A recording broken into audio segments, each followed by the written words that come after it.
Olá, pessoal. Tudo bem? Bom, é um prazer estar aqui falando para vocês. Confesso que estou bem nervosa. Espero entregar bem o conteúdo e não decepcioná-los. Quem chegou já deve ter visto o quanto o crescimento tem acabado um pouco comigo, né? Aquela pessoa de cabelinho curto, olhar jovem, era eu. Né? E aí vocês estão vendo que talvez eu esteja um pouco mais cansada, enfim. E é sobre esse crescimento, sobre algumas dificuldades e fracassos que eu, Isa, enquanto empreendedora, tenho enfrentado ao longo desse período, que eu vim falar para vocês, né, e compartilhar com vocês. Bom, então vamos lá? Se a voz ficar um pouco tremida, a mãozinha já está assim, é isso. Enfim. Bom, eu imagino, quem está aqui na sala que já é dono de agência parceira da RD? Eita, muita gente. Quem é dono de agência, mas ainda não é parceiro? Ok, legal. Então, vamos lá. Bom, eu imagino que se vocês escolheram assistir a minha palestra, né, me ouvir falar, é porque vocês estão interessados em crescer o negócio de vocês, certo? Sim? Ah, que bom. Enfim. E aí, nessa história de crescer, muita coisa acontece. E na palestra anterior à minha, o Flávio estava falando sobre fracasso, né? Sobre a importância da gente falhar, da gente fracassar. Empreender nunca foi algo que esteve no meu planejamento. Nunca mesmo. Eu era business partner numa empresa de software, né, na TOTOS, e o Marcelo, meu sócio, já tinha a Surf, na época chamava Agência Surf, e aí ele falava comigo, eu acho que você deve empreender. E eu, Deus me livre, pelo amor de Deus, nada disso. E aí, quando eu fui trazer essa fala aqui para vocês, eu pensei, por que eu negava tanto essa história do empreender? E eu acho que era muito pela questão dos riscos, assim, né? Tudo que o empreender demanda da gente. E aí, nessa minha trajetória, eu sou muito Caxias, assim, eu quero resolver tudo pela via racional, do estudo. Tem um livro, deixa eu ler, deixa eu estudar.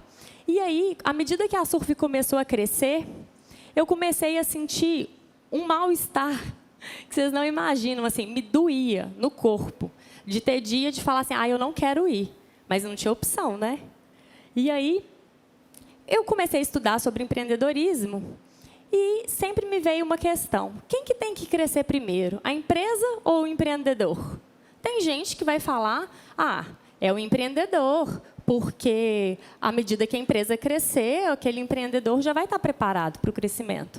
Tem gente que vai falar, não, Isa, eu acho que a empresa cresce primeiro e depois o empreendedor cresce à medida que a empresa demanda isso dele. O que a literatura diz? A literatura diz que os dois têm que crescer simultaneamente, juntos, ao mesmo tempo, em equilíbrio. Quando eu li lá equilíbrio, bom, falei, cara, na minha vida não está acontecendo.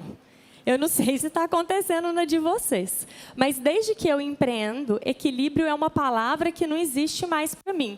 Pelo menos não no sentido de algo, né, aquela balança exatamente equilibrada. E aí, conversando com a minha família, né, e tal, é sempre assim. Você tem que equilibrar mais a sua vida. Você trabalha demais. Tudo seu é a Surf, só fala de trabalho. Que dia que vai ter filho? Só adota cachorro e olha Surf, o dia inteiro isso. Você precisa, a vida não vai te esperar. Você, está com 36 anos, não tem filhos e você não vai ter mais tempo. E na minha cabeça, eu estou ouvindo assim, tempo? Como é que eu faço para ter mais tempo? Eu tenho tanta coisa para entregar, eu tenho tanta coisa que eu quero fazer na Surf, eu tenho tanto projeto, tempo, como é que faz para ter mais tempo? E a má notícia é que não tem mais tempo. E aí, nessa história de, Isa, que pratinho você vai equilibrar, como é que você vai resolver? Enfim, eu me deparei em 2014 com, na verdade antes, com uma decisão de que eu não queria mais estar no trabalho que eu estava, não sabia o que eu ia fazer, fui empreender e entrei nessa turbilhão do eu não tenho tempo. E o eu não tenho tempo virou, né, quase o mantra de todo mundo que empreende. Vocês têm tempo? Quem tem tempo? ele tem tempo. Ele também tem tempo. O resto de nós está tudo... Eu não... Ai, eu vou falar fudido mesmo, gente. Eu tentei uma palavra melhor, não encontrei. Bom, e aí vamos avançar. Nessa história de... então, Isa, como que você começou a empreender? Eu comecei a empreender em 2004, mais ou menos 2014, que foi o pior ano da Surf e, consequentemente, da minha vida e do Marcelo. O Marcelo é meu sócio, está aqui, faz assim. E por que eu já me coloco aqui nesse barco? Porque a gente é casado, né? Enfim. E aí a gente faliu. A palestra anterior a mim, eu contei para vocês, falava de fracasso. E ele perguntou, quem tem um grande fracasso? Eu estou orgulhosa. Porque esse momento foi um dos meus grandes fracassos. E eu sinto que era meu, porque como esposa do Marcelo, eu vivenciava ali aquela vontade dele de empreender. E aí, nessa história de equilíbrio, falta de tempo, eu querendo fazer o melhor que eu pudesse, eu comecei a perceber que a minha decisão de empreender, ela foi uma decisão que, diferente da maioria das pessoas, né, que começam a empreender por uma oportunidade de negócio, a minha decisão passou pelo viés do amor. O Marcelo acreditava que ele poderia fazer a Surf ser uma empresa grande, que entregasse muito resultado. Eu sentia que a gente já estava lá no fundo do poço, porque não tinha dinheiro na nossa casa. E aí eu venho de uma cidade pequena, no interior de Minas, talvez vocês não tenham percebido, né, pelo sotaque, que chama Bom Despacho. Gente, uma pessoa que vende Bom Despacho, ela não fica assim abalada por qualquer coisa. E aí, lá em Bom Despacho, a gente fala assim, o bom do fundo do poço é que só tem uma alternativa, subir. Falei, bom, o Marcelo acha que a empresa vai ser legal. Eu acho que também, chegou no fundo do poço, só resta subir. E foi assim que começou a minha história como empreendedora. E aí, depois, se vocês quiserem saber como é que foi esse momento Surf Digital, que não era Surf, era a agência Surf quebrando, tem um case, está lá no nosso canal do YouTube, dá para vocês verem. E aí, beleza. Então, tá bom. Então, beleza, agora eu sou dona de uma agência de marketing digital. E eu não sabia nada. Zero. Coisa alguma. Então, comecei a estudar, enfim. E nessa época, a Surf era uma empresa bem pequena, eu, Marcelo e um desenvolvedor. E eu era aquela empreendedora que fazia de tudo. Talvez vocês se identifiquem um pouco com isso. Tudo mesmo. Então, beleza. Eu poderia fazer uma entrega de inbound, eu era capaz de apresentar uma proposta, emitir nota fiscal. Só o café que eu não fazia, não faço até hoje, porque vocês não merecem provar um café feito por mim. Obrigada, Nespresso, por estar ajudando na qualidade do café da Surf. Bom, e aí, nessa de que eu fazia tudo, eu me sentia muito poderosa. Eu vou conseguir resolver tudo. Tudo que essa empresa precisar, eu, Isa, vou conseguir entregar. Até que chegou um dia que a velocidade com que a gente crescia passou a ficar muito morosa. Se antes a gente conseguia vender, conseguia entregar, de repente, fazendo as mesmas coisas, eu falava, gente, mas que sensação de que bati num teto, que daqui não passa mais. E aí, eu e Marcelo conversando, o que está acontecendo, o que está acontecendo?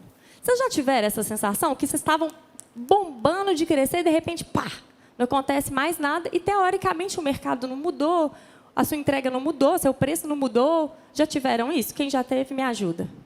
Ok.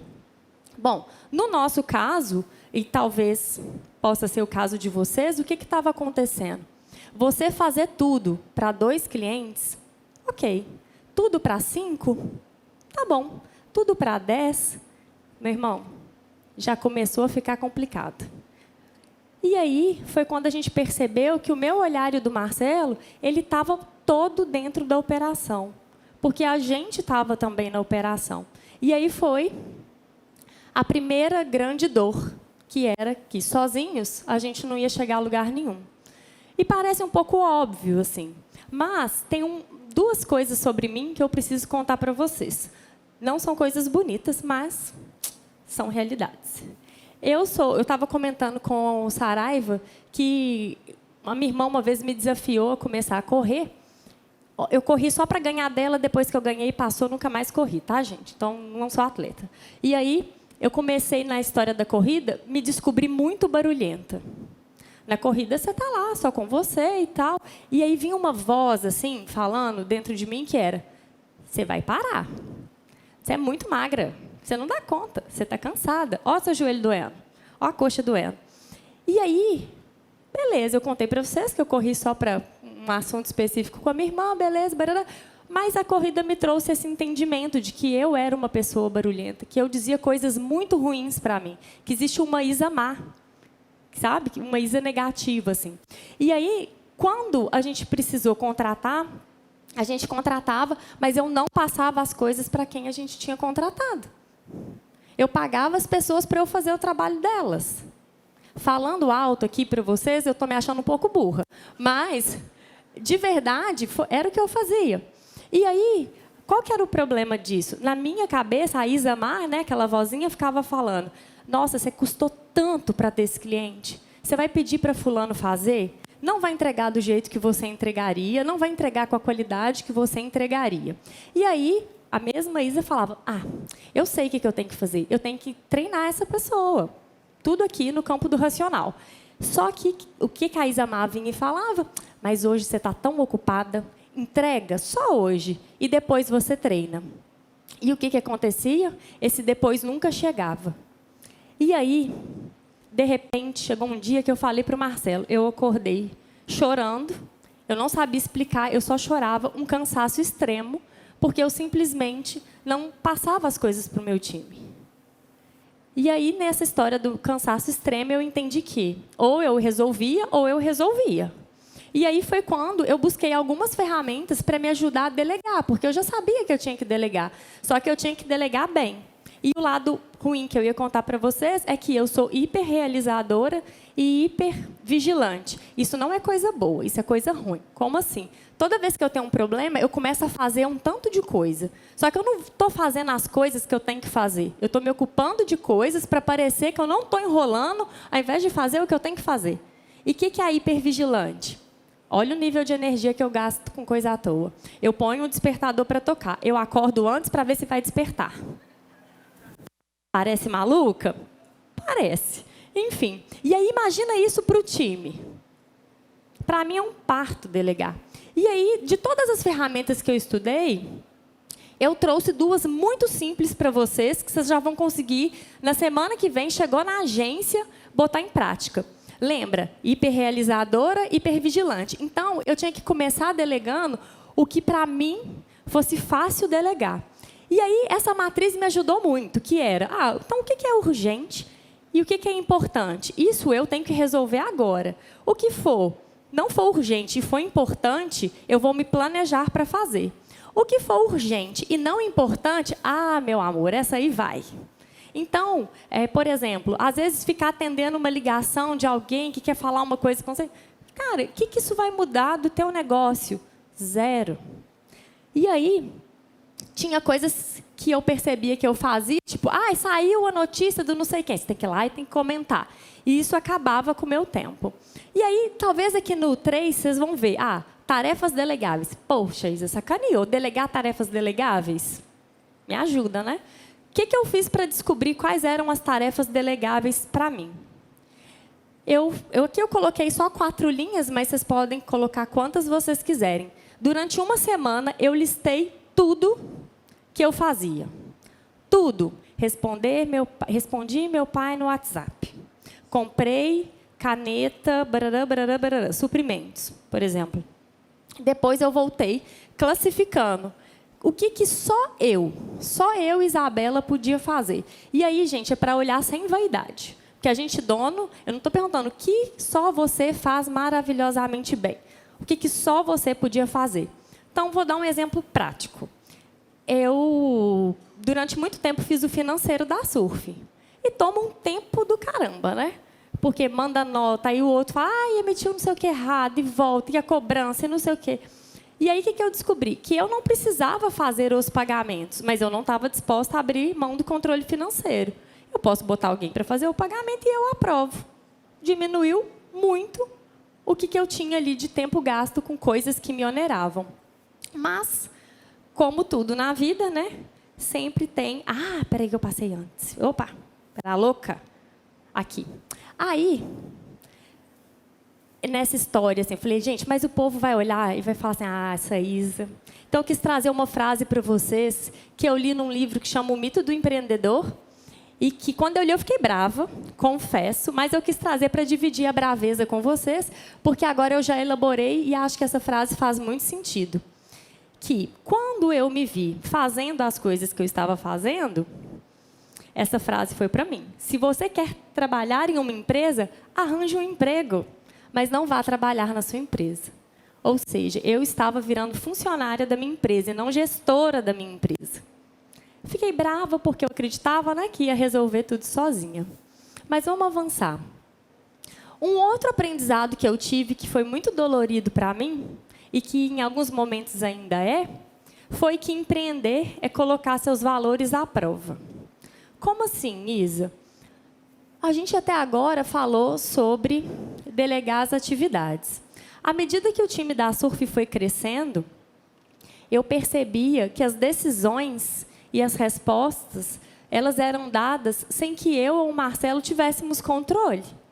Nosso time está lá numa reunião com o cliente, vai responder o que der na telha responder, eu não estou lá. E aí, lembra, né? Eu sou uma pessoa controladora.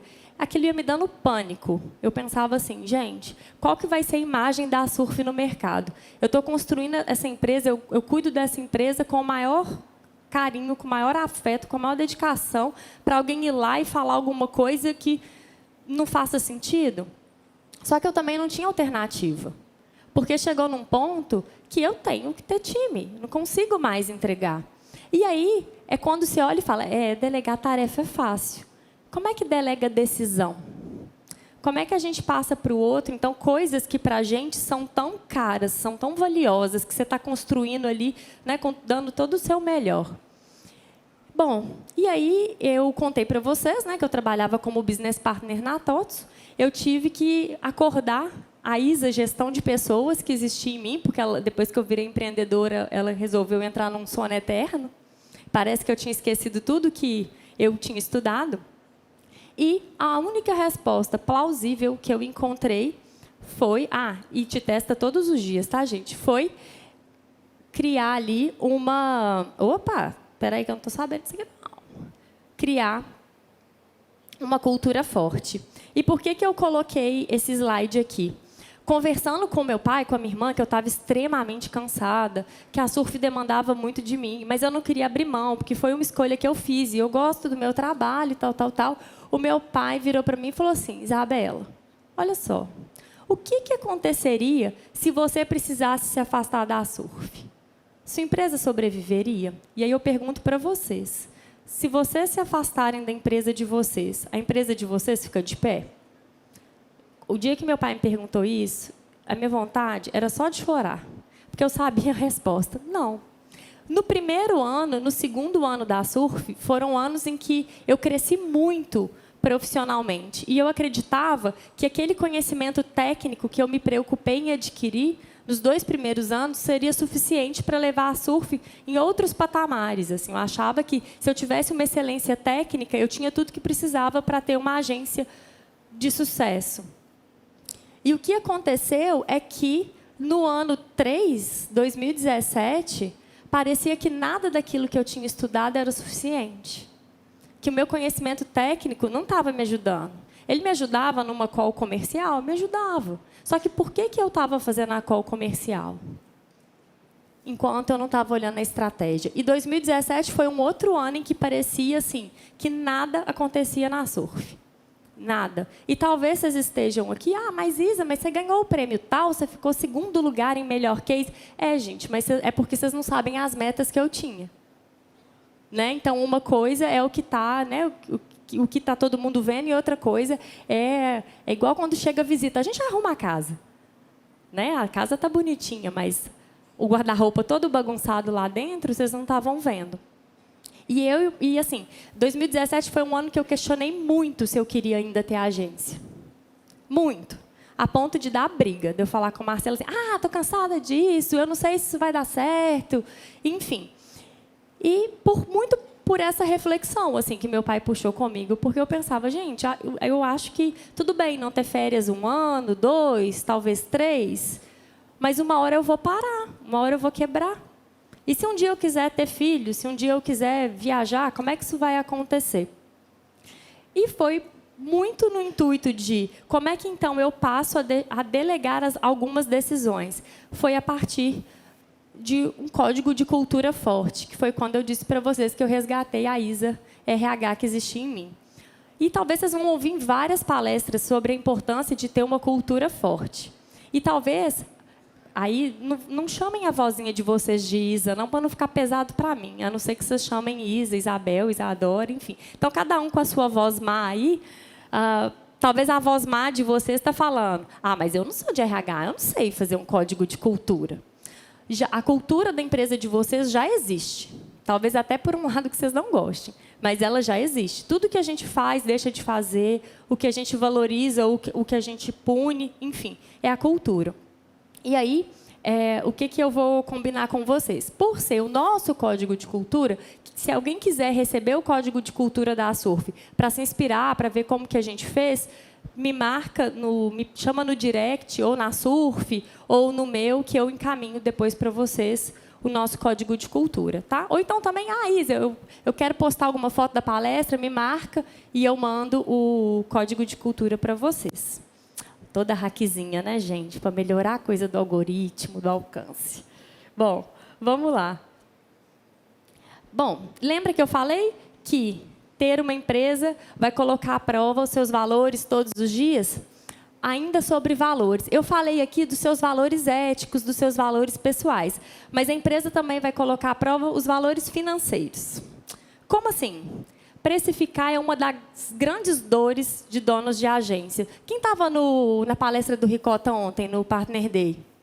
Ótimo. O Ricota falou muito isso. Ele tem um grupo, como chama no Telegram? Agency Valley, que ele ajuda as agências, né, a se desenvolverem. E ele rodou uma pesquisa lá, perguntando sobre precificação. E eu não lembro exatamente o dado, mas era algo alarmante, que os donos de agência não sabiam precificar.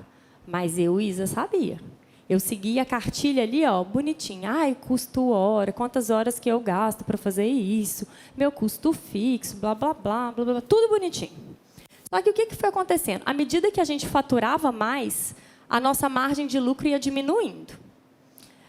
Ok, parte disso tinha a ver com os investimentos que a gente resolveu fazer. Aumentar a equipe, mudar de sede, trazer as pessoas para o Summit, investir numa cota de patrocínio. Até aí tudo bem. Só que não explicava percentualmente quanto estava diminuindo a nossa margem.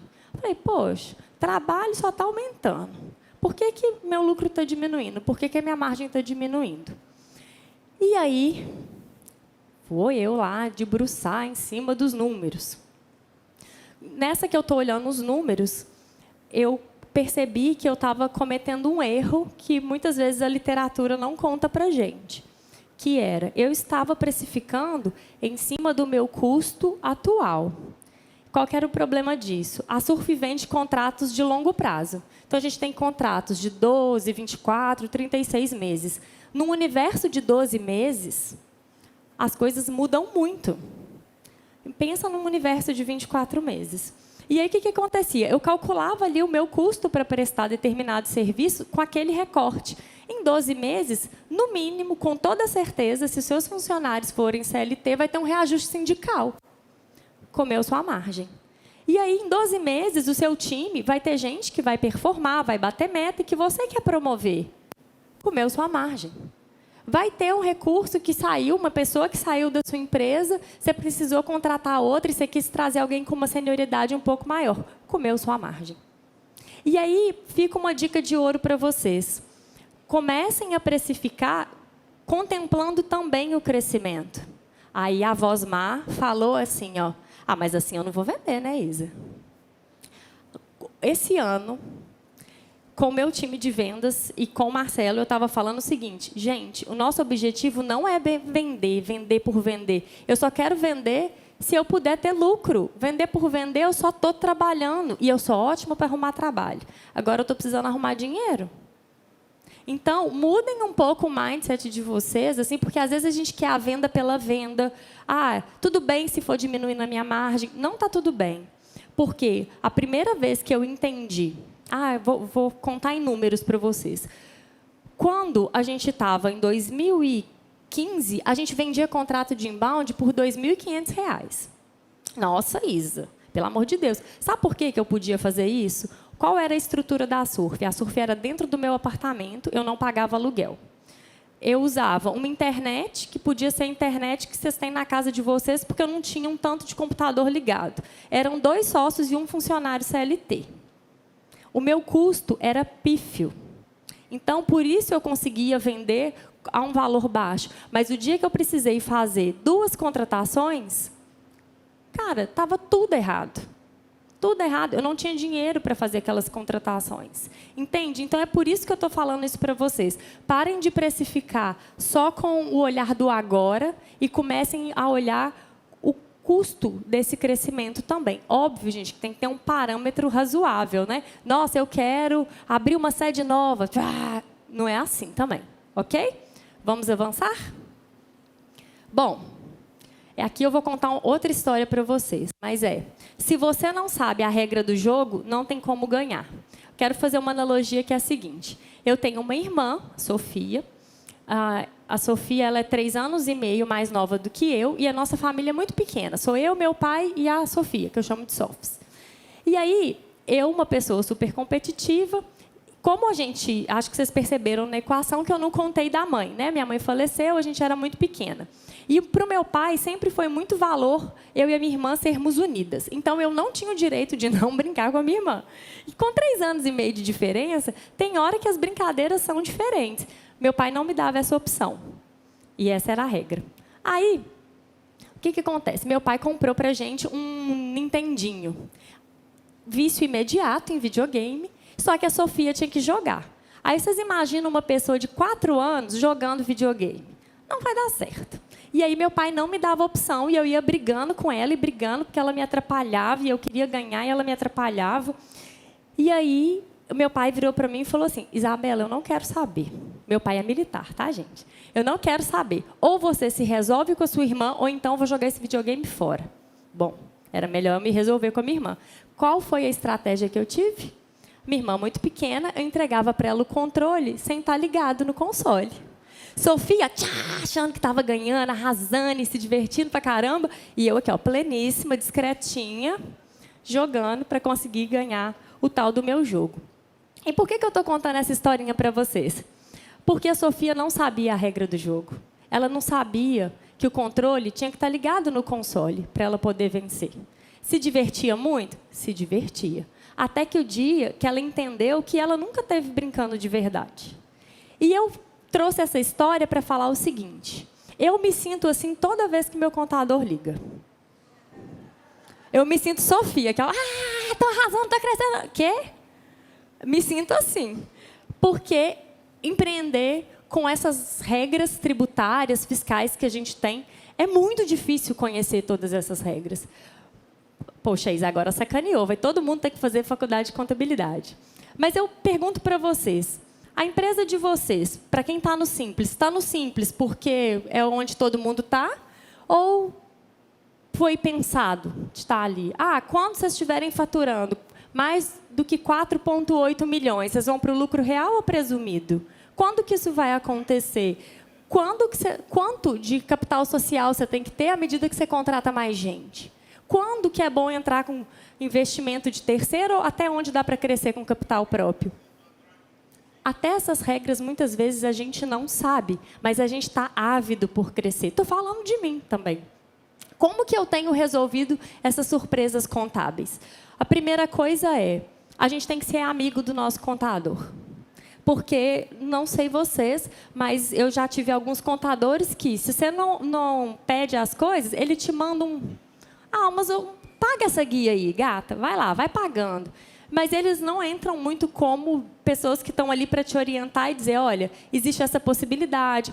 Se você colocar esse KNAI, a tributação é X, e eu não estou falando de fazer coisas fora da lei, tá, gente? Eu estou falando assim, dentro do que a legislação permite, será que a gente não está perdendo dinheiro? E é tão difícil ganhar esse dinheiro. Mas é tão fácil, por não conhecer as regras do jogo, perdê-lo. Então, assim, aproximem-se dos seus contadores. Marca reunião com o contador, fala, contador, eu estou planejando isso aqui, ó. Minha expectativa de faturamento para o próximo ano é essa. Eu emito XYZ notas com tais. Ó, vou dar um exemplo real. O que aconteceu na Surf? Quando a gente começou, o Marcelo já tinha a Surf, a gente fazia desenvolvimento. Sites, hot sites, etc. O primeiro ano que a gente entrou com o inbound, a gente migrou. 80% da receita vinha de inbound. O nosso KNAI simplesmente estava errado. Eu podia ter tomado uma multa absurda. Como que se descobriu isso? Um dia que eu resolvi ligar, eu falei, gente, vocês não vão me questionar, não, porque não está fazendo sentido. Então, assim, e aí, obviamente, trocamos de contador, e é um exercício para o dono se tornar próximo e, de verdade, gente, pedir para o contador olhar, pedir para te explicar, porque a gente manda aqueles relatórios que ninguém entende nada, a gente manda cada relatório bacana para o cliente, bonito, né, bem ilustrado, e o contador manda para a gente cada relatório que você fala assim, senhor, mas tem que saber a regra do jogo, senão seremos todos Sofias com o controlinho ali na mão. E aí fica essa pergunta, e você? Sabe as regras do jogo que você resolveu jogar? Enfim. Bom, e aí, gente, eu sinto muito se eu vou decepcionar vocês, mas não dá para viver só de indicação. Não dá mesmo.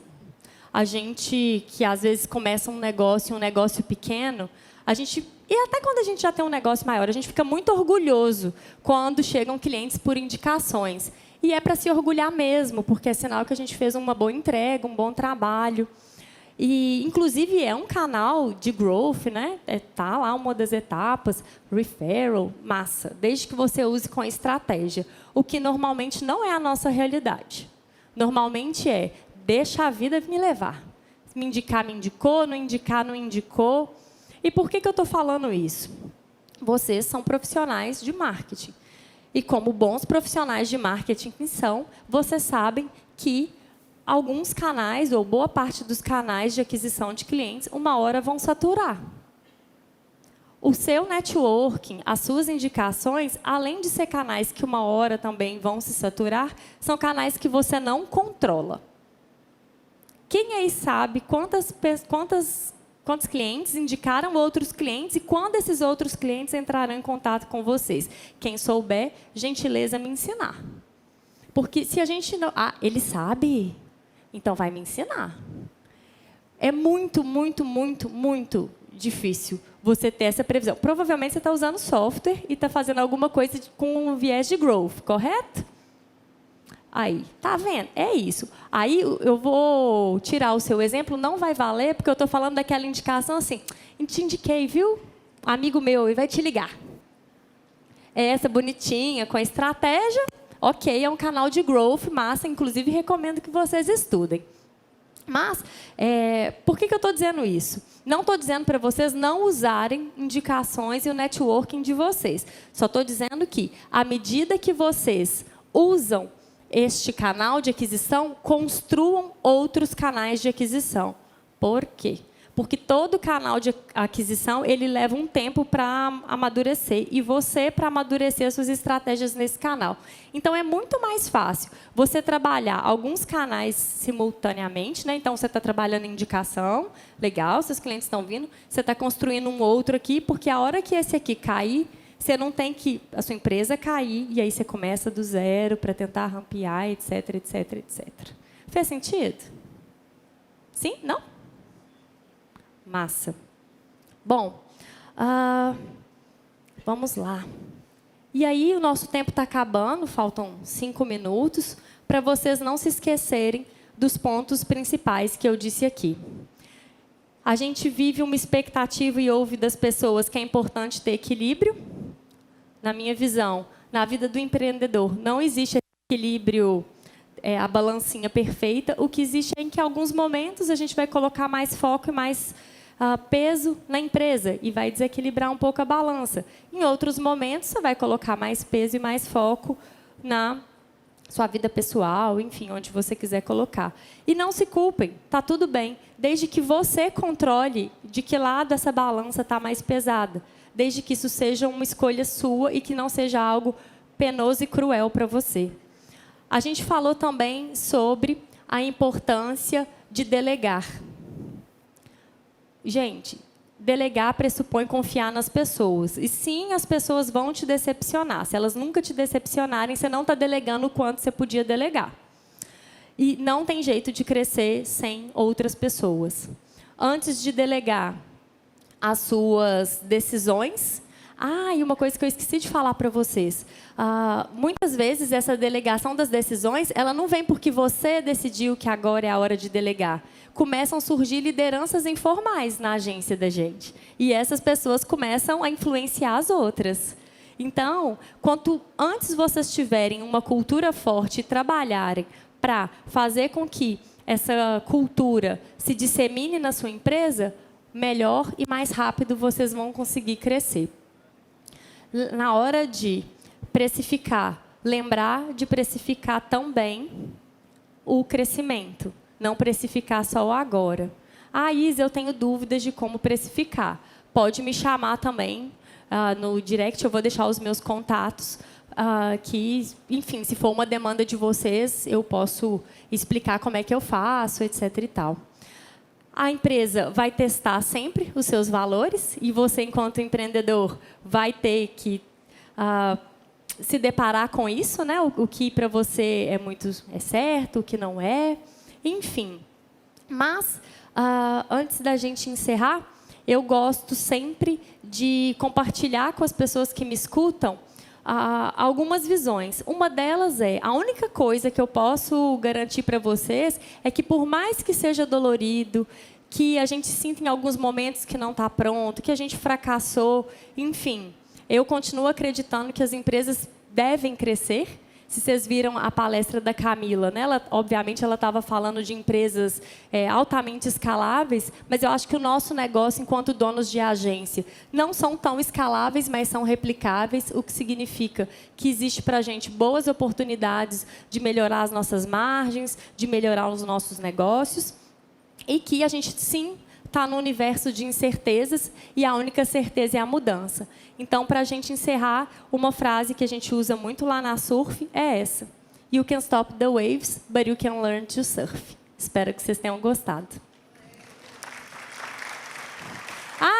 Eu vou ficar aqui, se alguém quiser conversar, me perguntar alguma coisa, eu estou aqui do ladinho, ok? Obrigada, pessoal.